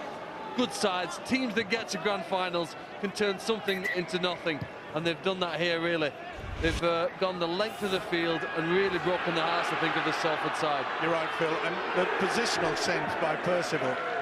As soon as he offloaded to the winger Swift, he made sure that he had the momentum to get the inside pass. Outstanding. Well, Lamataza is putting himself about. He's been involved in both of those two tackles and hanging on in the end with the arms and hands all over the ball as Saints tried to get a quick play of the ball, and he come up with two tackles and then he comes up with a penalty. Yeah, messing around. You've got to remove yourself, get yourself in front. I must say, Phil Bentham tonight has handled this very, very well indeed. He's allowed both sides to get a good 10 metres. About some exciting stuff. Okay, most of it has come by Saints. But there was a He's period. playing well, Kyle Amor. Good late footwork at the line, always finds his front, always a fast play of the ball. Wilkin will get to his feet, play to Roby. Roby went down the short side, then came back into the middle, finds O'Hire. Tarzai gets the tackle in. Not standing square surely there, Morley, was he? But doesn't matter because Saints have smuggled the ball away to Jones via Walsh. He's been dangerous all the time, hasn't he, James Roby? It's wonderful to see him back to full fitness. Look at the amount of space that allowing Walmsley to go. The ball went backwards, it's play on, Amor! Amor scores for Saints! Fully deserved if this is awarded, and I think it is. As Baz said, in the first half, he was magnificent. Just ripped the Salford forwards apart. Great hairstyle, but boy, this guy has got the strength. The big Cumbrian forward. Looks like nobody owns him. He needs a right good shave and wash, but my word, he can play the game. Look at him pushing up in support with his fellow front rower. Just stays in the action, the ball's on the ground. He gets it, keeps his leg dry, and has the intelligence to roll over, knowing that the try line is just above that full head of hair. Tremendous try from the front rower. Yes, terrific stuff from Kyle Amor. Barry, is he a pal of yours? I don't think he will be after that comment. He is. I can say that. I yes. thought you might get away with that. When you look at his career path, really, it's fascinating. He was in the lower division, signed from Whitehaven, went to Leeds, and I'll be honest, I watched his first few games for the Rhinos. He was awful. He wasn't able to play at that pace. Leeds sent him out. He left the club, then went to Wakefield for 3 years, and it's taken 3 years for him to become one of the best props in this competition. Well, as Luke Walsh just slots over another goal for Saints, we debate that when a player's ready, at what stage do we say no, they're not good enough and send them on the way, or do we just persevere with them? Kyle Amor's a wonderful example of what grit and determination, professionalism, discipline in his life. He's got tremendous family to back and support him, and it's perseverance that's got him to the stage that he's at now, and he's at that fine place when you're playing well, and you don't sometimes as a front rower you don't know what you're doing different this year to what you did last year, but he's just in that rhythm and that groove now. Yeah, and in many ways he reminds me of another, shall we say, Cumbrian. It was Dick Huddart. Okay, he played in the second row, but he used to run exactly that way out wide, and boy, to see a huge man running with so much ferocity is a pleasure to watch. Well, the St Helens fans are really rubbing salt into the doctor's wounds here tonight. They've just been chanting, "What a waste of money." I think that's a little strong, a little bit harsh with 3 rounds yet to be completed. Well, when they played here last year, they won, was it 52 points to 10? It was a one-sided affair. Even though the score's 24-0, I think this game's been competitive. Howarth, can he get on the ball? He's charged it down, turned it over. Now then, we haven't seen an attacking threat, though, really yet, have we, from this Salford side? Howarth, the 6th and final former St Helens player. He was there only last year on loan, wasn't he? You might remember, with Roby in the wars. He made 16 appearances in all. There he is at dummy half, giving the ball to Harrison Hansen, Brian Noble's last signing for the start of 2014. Howarth is waiting again. Will he come down the left-hand side? Yes, he does, with Fars to Hock. He gets away from Walsh, gives it then to Malley. And I've got to say, Eddie, that, you know, when Stuart Howarth was there at St Helens, did a fine job substituting for James Roby. He didn't let the side down, that is for sure, but golden opportunity now for Salford. You know, they need to score. Okay, 24-0, it's going to be difficult for them to get anywhere near to get involved and maybe get these vital 2 points, but for their confidence, they've got to get over that goal line, score the try. Well, Morley's trying to take them there with that first run after the penalty. Whoops, a swing at the left arm towards Walmsley. Fortunately, Alex ducked. It was a real haymaker, wasn't it? He's trying to play the ball quicker, I understand. He's got to surely put him on a warning here. Warning who, Phil? Saints or Salford? He's got a one sentence. They've got to release the man when he's been tackled. Here's Theo Fage. On the chance comes Gareth Hock. Oh, he's a heck of a thing to stop. Somehow St Helens do. Howarth and Fage and Hansen. And here is Tazai. This is where Tim Smith or Fage has to have a go. Ask the question. Hansen gets the pass away. What's that Frenchman's name? Theo Fage. Theo Fage, there he is. And he... Oh, there's a mistake. Shocking pass. That's an example of the skill level, I think. If you went back and watched the 150 passes that both sides make in this match, you'll see a big difference really in the quality. It looks too low, too hard really to catch that when you've got players running at your face. You're right, Phil. It's Harrison Hansen, loose forward by trade. He has to put that accurate pass right into the pathway, as you said, not to the play, to the pathway, right where he wants it. You could almost say that's a try-scoring position, really. They're on their opponent's line, they've got possession, there's a chance to score from there, but not if the pass doesn't find the man. Well, Eddie is still smirking and laughing in the background, but as you well know, my French is not all that good. Your English isn't much better, Steve. Too true. Well done, Barry, you got there first. We all shouted that. Actually, you also have a good name for the Cattle and Dragons coach, don't you? Yeah, about 8 or 9 different versions. Here comes Kyle Amor. Boy, if ever a man has put his body on the line, this fella has. Smart move, wasn't it? Nathan Brown bring back a little bit early into this second stanza. Oh, here comes Jordan Turner. Goes inside. Willie Mann, beg your pardon. He goes inside Francis Melly. The ball's knocked on both ways. We play the first one, and so this will be head and feed. Steve-O, give us his name, will you? Racenu. No, him on the screen. Smith. Tim. You must know. Tim Smith, there you are. Or should I say Timothy? You know, Salford might not win this game, but the next quarter, the final 20 minutes, is very important, I think, for them here now. That they've proved they are a side that don't fall apart when things go wrong. They can play for 80 minutes even when the score line's against them. Timothy Smith. And they can catch the ball when it's thrown in their direction. Phil, I was just about to agree with you. It's not the fact that they're going to go down in this match, and look at that. Pauline Morley, ball on the floor, and that's right into his path. It's not the fact that they're going to go down, it's the manner that they go down, and you'll see, you get that little voice in the back of your mind, and as a player, you don't want to be associated with a poor performance. You want to be the one on Monday or Tuesday that the coach turned around and says, well, he didn't give up. Well, Brian Noble just paid us a visit before the match this afternoon earlier, and he said he was really looking forward to this, thought his players would perform well. They've trained well all week, they're really on top of the game. But they said they thought they had to win the ruck, didn't he?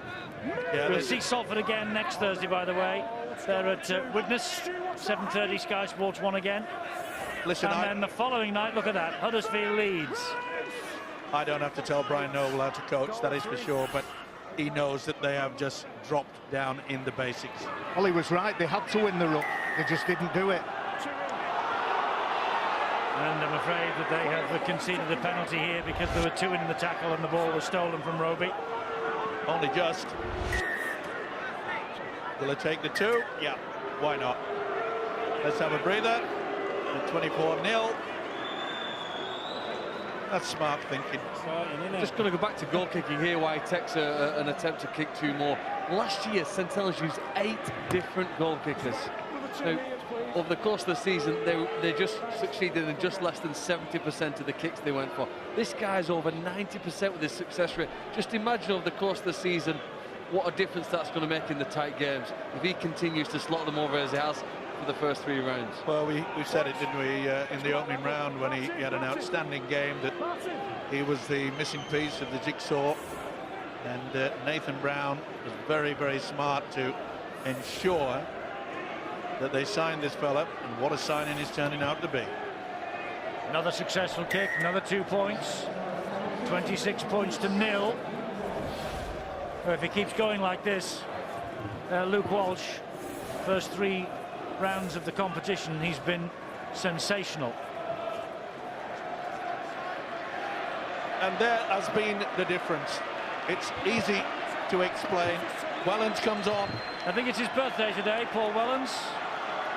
But getting back to the point, the difference between the two sides, Eddie, is I mentioned that Salford really letting themselves down in the basics, but St Helens, they have been superb. Kicking game has been good, defence is good.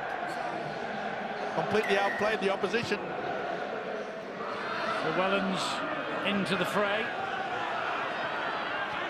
Amor is greeted this time by 3, led by Lama Tarsai.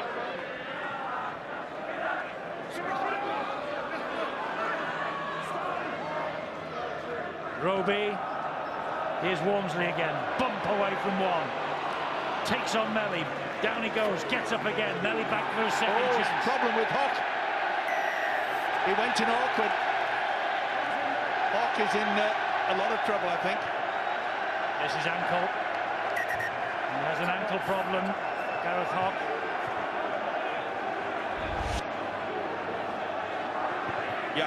Yeah, you just see it go from under him.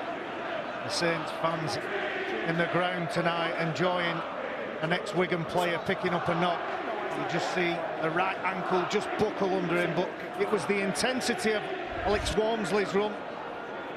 He bumped away from one player, kept going. Will Gareth Hock have to leave the pitch? Well, will he be tempted to leave the pitch? Will Brian Noble be tempted to take him off? Oh, I think it's a 26-0 with 64 minutes or thereabouts gone. The game's gone, they've got to take him off. It's as simple as that. They might try Don't take a keep risk. him in Cotton Wool for next week and a visit to the club that he played for last year, the Widnes Vikings. This is Amor again. And Hock has left the field. He's on the sideline getting treatment as Walsh finds O'Hare, and he gets the ball away to Wilkin.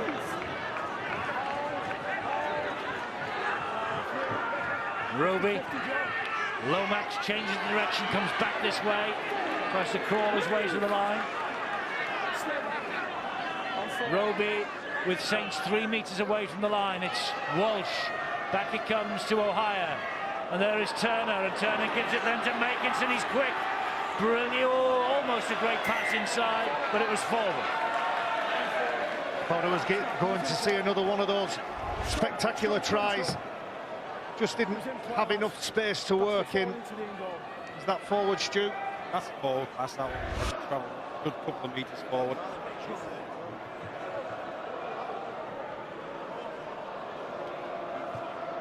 Keep it tight in the ruck, Salford. A few hands. So scrum down, head and feed because of the forward pass to the Salford City Reds. It's a pretty long way up the field, isn't it, as well? And I just get the feeling that some of these Reds players, Phil, they're out on their feet. Let's get some injury news on Gareth Hock. Rodstad. Well, Gareth Hock with that right ankle problem has come off as a precaution. Eddie, they're taking a long look at it. He won't be back on tonight. I'm pretty certain about that. But bear in mind also they've got Ranky Chase problem for the next couple of weeks as well. So two of the marquee signings for Brian Noble and Dr. Marwan Kukash are out of action at the moment. It's not helping, is it? No, it isn't. You can spend a lot of money, but if your horses get injured, either on the field or in training, you have problems. Well, you said it's a long way up the field. It's a long way to the grand final as well on the evidence for tonight. They've got a lot of work to do, but they've got over 20 games in which to improve, and I guess that has got to be something that they've spoken about. They must imagine that over the course of this season, they're going to improve faster than every other side because they've got some brilliant players and they've got to improve on those combinations. Are you hedging your bets, Phil? Yet? No, I'm still backing them. I believe in the dream. I certainly believe in it. If you only need to see the interview of the owner beforehand to see how passionate he is and how strongly he believes that he can take this side all the way to the top of rugby league. All I can say, Phil, is that Dr. Kukash is not doing the tackling, he is not passing the ball. He can talk all he needs, but this is a reality check to him. He has to understand that they have to go through the basics a lot better throughout the season. Super League's about getting better, and I don't think that the season hinges on this victory or defeat by the Salford Reds. What they've got to do is learn. They played against an exceptional side in St Helens. To be nilling 26 with just less than 70 minutes on the clock is a feat in itself. There's a danger we don't give Saints enough credit by the fact that we're shocked about the performance Salford have put in. They just need to get better and learn each and every week. Well, St Helens have been sensational from minute one, and that kick to the corner by Lance O'Hire was typical. It was inch perfect, it was right onto the line, and it meant that the Salford Red Devils had to work the ball away from their own line. And, well, what are we now? 3 tackles, they've made 20 metres, and that's the pressure, that's the standard that Salford have got to attain. Yeah, you don't have to be Einstein to make sure that if your defence is good, forwards get over that line, get them into a good position. They've been playing the ball a lot much quicker than the opposition. I mean, Salford will improve. there's no two ways about that. Mike, they'll learn a big lesson tonight. It's only 2 weeks ago that St Helens beat Warrington, last year's grand finalists, by 30 points. So on that evidence, we are seeing a side that started the season particularly good form. Didn't St Helens finish last season winning 6 of the last 7 games as well in Super League? And Phil, you don't need to be the best team in February. You need to be the best team in October and late September and begin that run, find the form, find that groove. I'm mightily impressed with Kyle Amor's game tonight. There's been some stars, that's for sure. James Roby at his best, as we expect. Good hard work from this fella, Kyle Amor.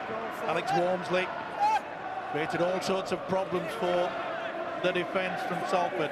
I'm just going to put a case forward for the front row, Kyle Amor. If he gets the man of the match, Steve-O, he may well have some spare pennies, enough to find some grooming products.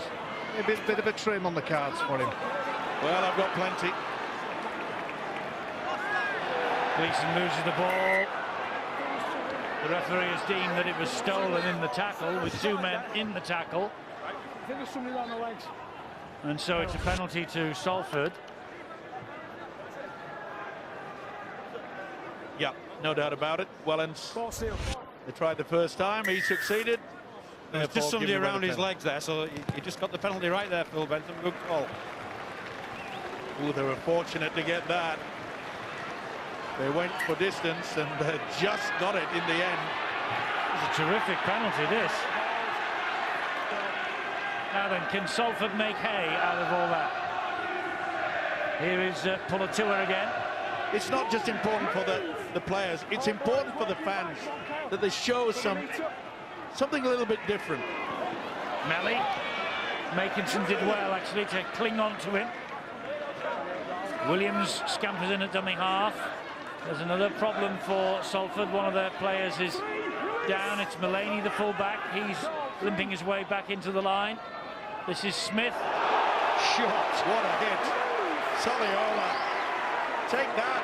Howarth has a dab at them, and it's sheer weight of numbers that keeps him out. You can tell that the message has gone out from Nathan Brown. It's 0 up on the scoreboard. I want it to be on the 80th minute too. Well, they held up over the line, so back they come for the last tackle 10 metres away. And Smith will hoist the kick out wide. Johnson palms it down, and it is St Helens ball. Ryan Gibbs, we've seen him a couple of times tonight, just seen him again. Just checking what on earth was going on for Salford. He's come to see them tonight, and they've lost, or they're losing with 9 to go, 26-0. Just look at the blue shirts in the frame. No Red Devils. Had enough faith in that kick to surround Greg Johnson. Sorry, Greg Johnson when he went up for it. Roby just having a look around. Gives the pass infield to Manu. Manu's not tackled. Still not tackled, now he is. This is the last one coming up for St Helens. Oh no, no. You can't do that. Go from the side, mate. Yeah, it's like leaving a little bit of chocolate on the pillow, isn't it? You really shouldn't eat it, but you want to, and he did. Couldn't resist, could he? Could not resist. You can tell which hotels you stop in, Steve-O. Only the best. Here comes Willie Manu. That's the first one. They're 20 metres away. Can they register 30 points again here tonight? Lomax. Roby. This is Luke Walsh.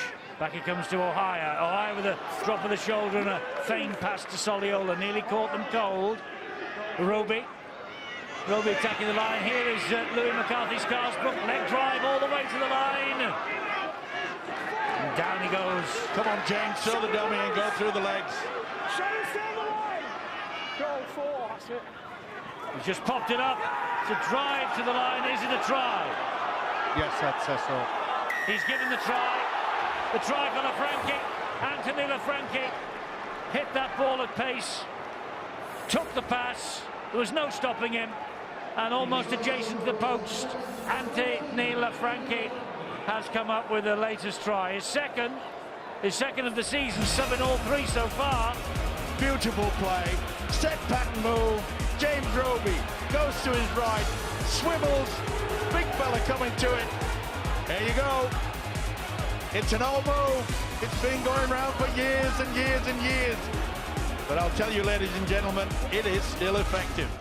Well, he scored a very similar try to that at Warrington on the opening night. And he burrowed his way through a pile of players, just as he has done here tonight as well. It looks easy, it looks simple, but you need to be brave to catch them. But it's the threat of James Roby. All the defenders on the line are more conscious about what he's potentially going to do with the ball. A nice slip pass to give Lafranchi a nice try. Well, another 100% goal-kicking record for Luke Walsh. That's 6 out of 6 now for him. And St Helens are leading by 32 points to 0. It's been a very good display again from Saints. They're laying the marker down in 2014. They certainly are. They started well, remember. And they're unbeaten so far. It's as old as myself and Eddie put together that move. 362. Salford fans are heading for the exits, by the way. They had to battle their way in here tonight. Now they've got to battle their way out. They'll keep their heads up high, though. It's their first defeat of the season. There'll be plenty more victories. Well, I bet if the other clubs are tuning in to watch the action, Hull Kingston Rovers and Catalan, the next 2 opponents for St Helens, what we're really looking forward to the prospect of playing against the side that just look to have started the season so sharp. You know, I mean, they look as though they've had a fantastic pre-season, and whether it be in attack or defence, the skill levels are high, the aggression's high, concentrations are really up the up at the highest level at present, and they look like the team to beat. They do. And Salford will hope that they get over the line in the next 5 minutes, because they last failed to score in the first round against Wigan here last year. They lost by 42 points to nil on that occasion. At the moment they're trailing 32-0, but Saints and Luke Walsh just winding the clock down. He's a great brain, this fella. He's had a fine match, Luke Walsh, but I must say it has been a good team effort all the way around.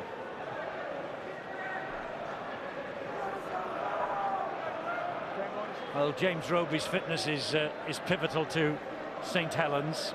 He was missing for so long last year. And they suffered from it.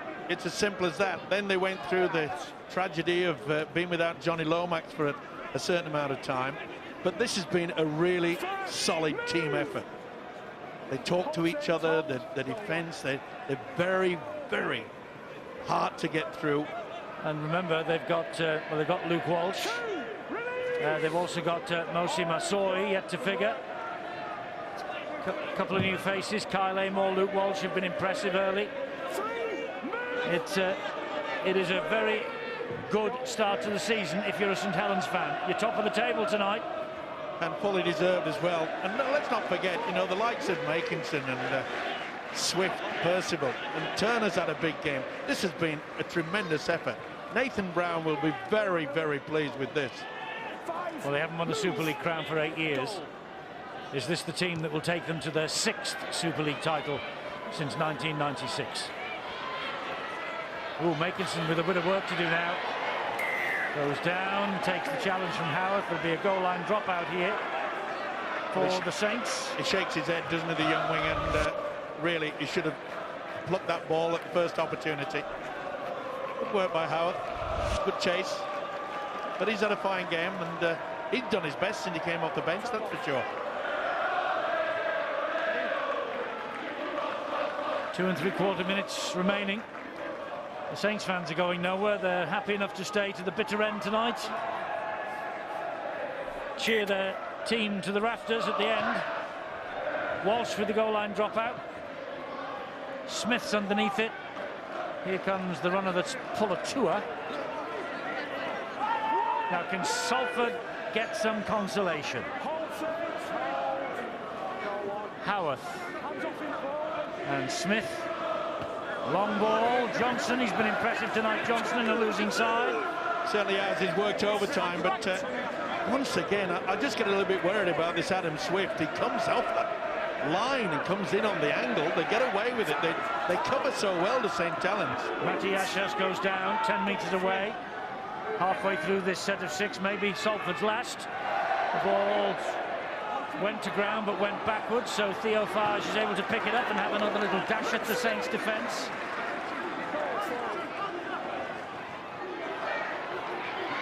Now then, this is the last one for Salford. Howarth is waiting. Back it comes from Howarth. Here's Tim Smith.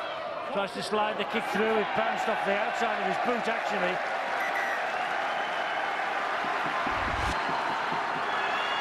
That's virtually what they've been left to do, is just the kick.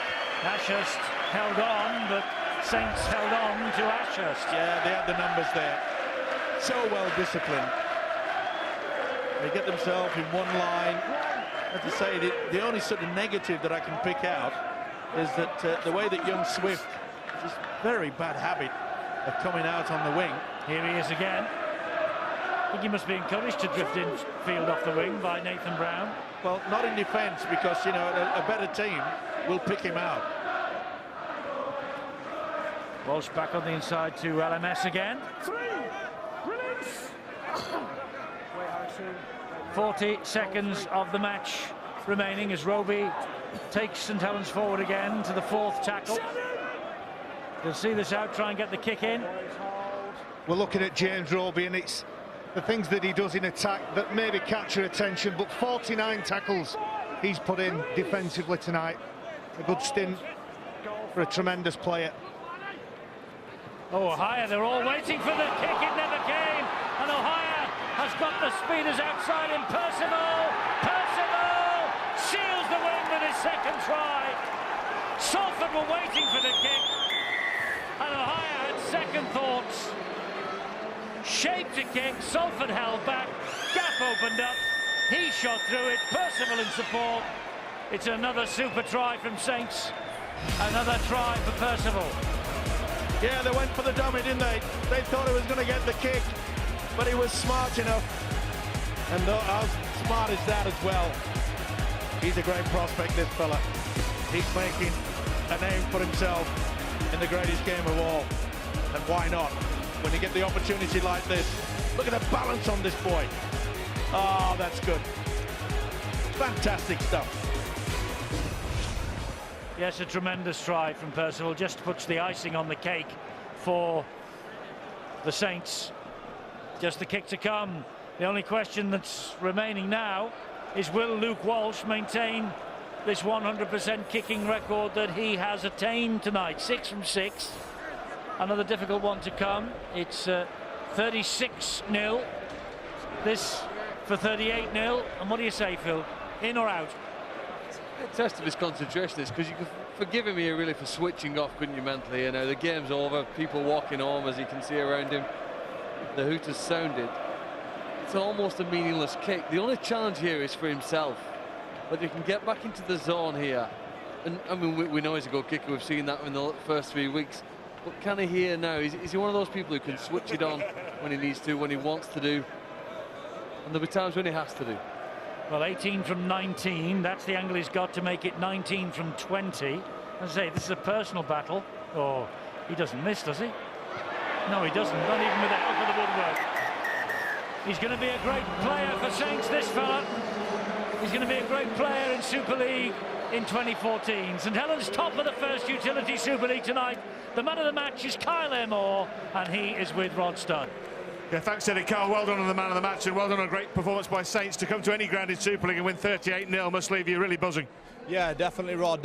You know, we come here and we knew that the amount of money that's been spent at Salford and the quality of personnel they brought in, we knew it was going to be a tough game, and we said it was really important to get off to a good start and maintain that throughout. And I think a team performance showed tonight that we did do that. It was a big move for you in the off-season from Wakefield, obviously, and pressure comes with that. You know, you're into a whole new dimension of the game. You've settled in perfectly, though, haven't you? Yeah, so far so good, Rod. You know, all the boys have been absolutely fantastic for me, and when you're surrounded by such quality and you've got like a general like Luke Walsh guiding you all over the place, it makes your job a little bit easier. And again, so far so good, yeah.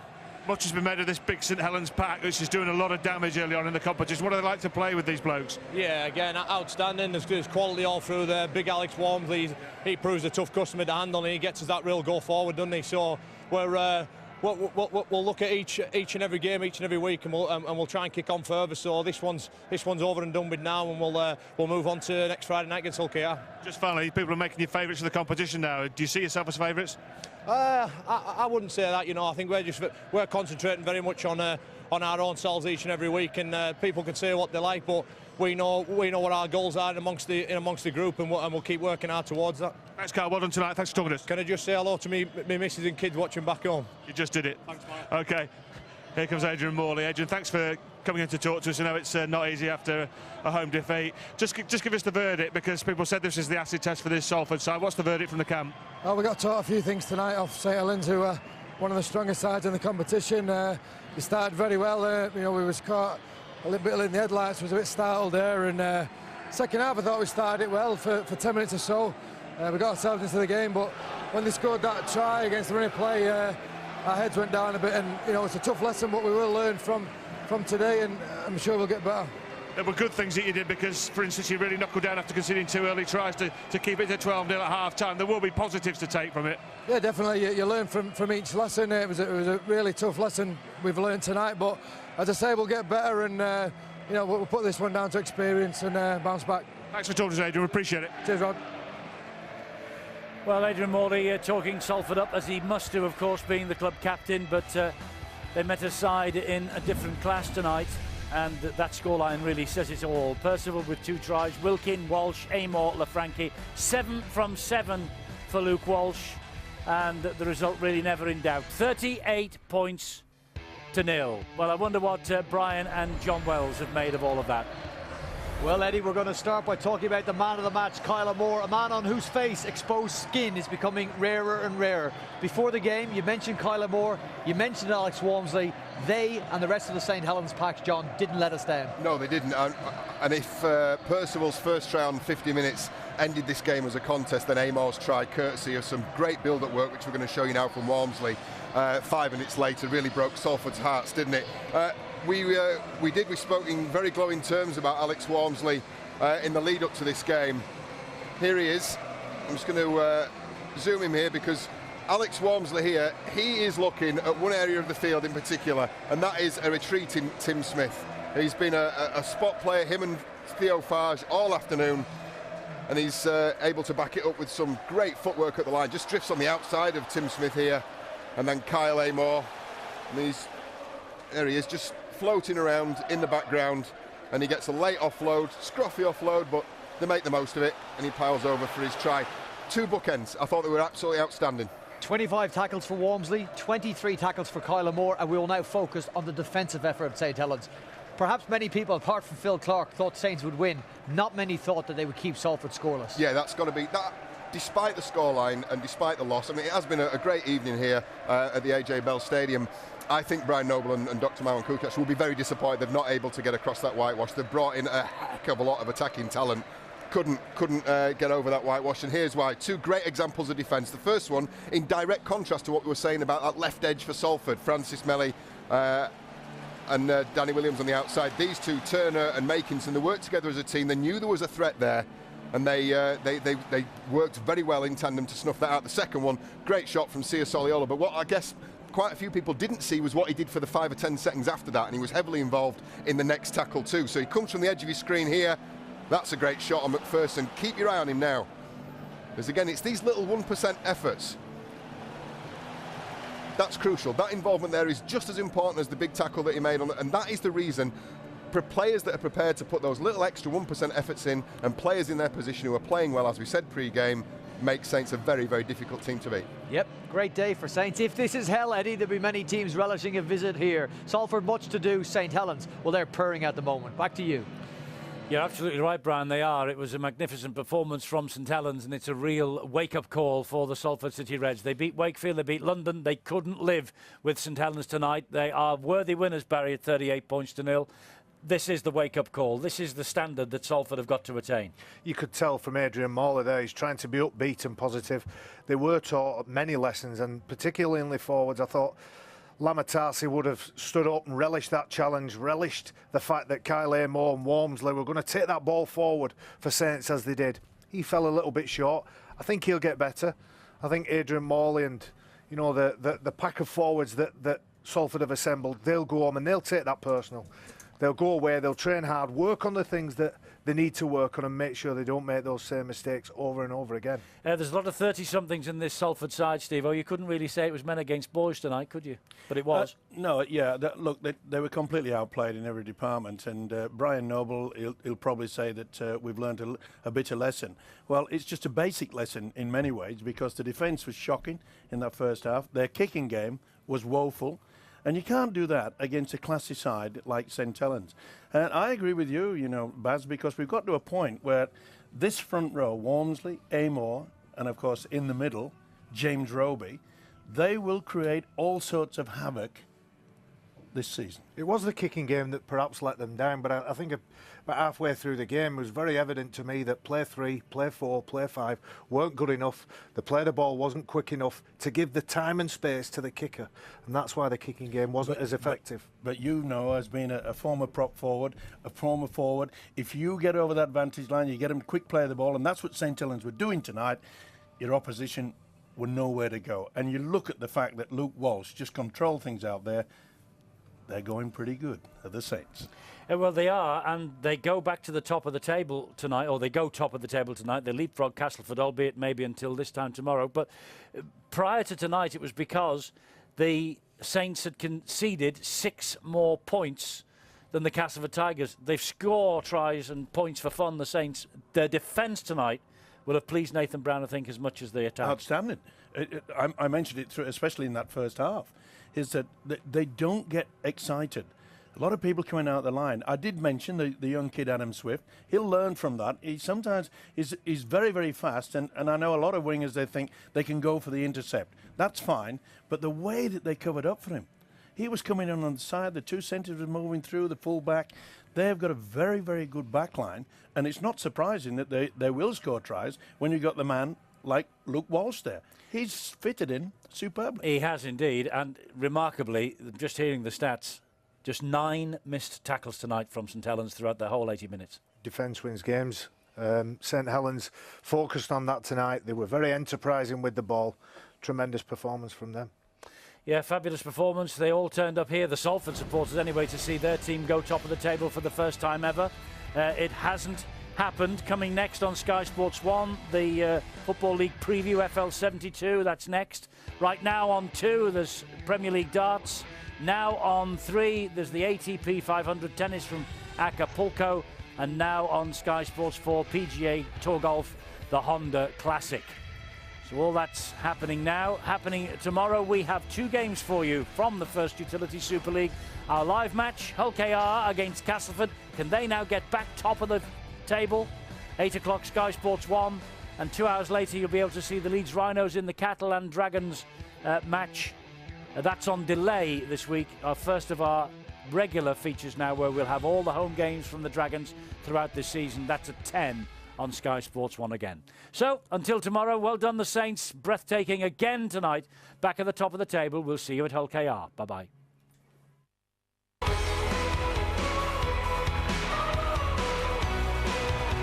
Oh, that's nerves. So here we go again. Great ball from Walsh to Amor. Great ball from Amor to Wilkin. Wilkin will go home for the first try, will he? Yes, he will. He's quick, he's Makinson. That's a terrific kick.